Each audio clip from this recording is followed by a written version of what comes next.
Tirupati లడ్డుపై TDP వైసీపీలు విమర్శలు మానుకోవాలని సూచించారు సిపిఐ నేత రామకృష్ణ. తిరుమల వెంకన్న అన్ని కులాల వారిని ఆదరిస్తారని పేర్కొన్నారు. రాజకీయాలకు దేవుణ్ణి అంటగట్టడం ఎంతవరకు న్యాయమని ఆగ్రహాన్ని వ్యక్తం చేశారు. సిట్ విచారణలో నిజానిజాలు బయటకు వస్తాయని రామకృష్ణ తెలిపారు. లడ్డు ఒక వివాదాస్పదమైన అంశంగా మారి మన రాష్ట్రంలోనే కాకుండా దేశవ్యాప్తంగా కూడా దీనిపైన చర్చ చేస్తూ ఉన్నారు. కానీ చర్చకు ఇంతటితో ఫుల్ స్టాప్ పెడితే బాగుంటుంది. ఎందుకంటే తిరుపతి లడ్డు విషయంలో కల్తీ జరిగిందని మీరు చెప్పారు.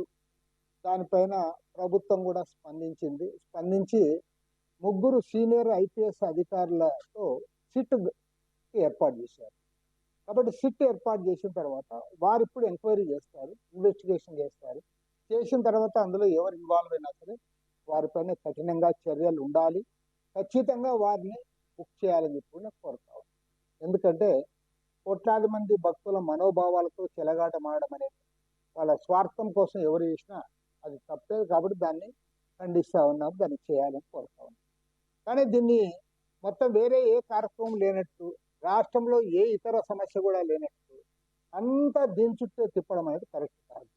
దానికి తోడు మతాన్ని కానీ కులాన్ని కానీ ప్రస్తావించడం కూడా అంత మంచిది కాదు.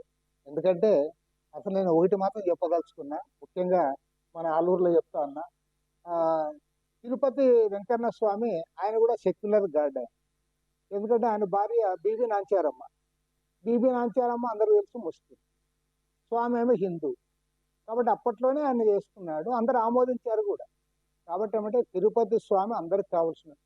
ఇంకోటి కూడా చెప్తాను, నేను కమ్యూనిస్ట్ అయినా కూడా చెప్తా, తిరుపతి స్వామి అంత మంచోడు ఎక్కడా ఉంటాడు. ఎందుకంటే తిరుపతి స్వామి డబ్బు ఉన్నవాడు పోయినా, డబ్బు లేనివాడు పోయినా, చదువు వచ్చినోడు పోయినా, చదువు రానోడు పోయినా, వాడు మంచోడు పోయినా, చెడ్డోడు పోయినా, దొంగ పోయినా, దొర పోయినా అందరూ ఒకే చల్లని చూపే అయింది. ఆయన ఏం పాపం ఏమీ లేదు. కాబట్టి అలాంటి తిరుపతి స్వామిని రాజకీయ వివాదాల్లోకి లాగడం కరెక్ట్ కాదు. ఇవాళ తిరుపతి ఒక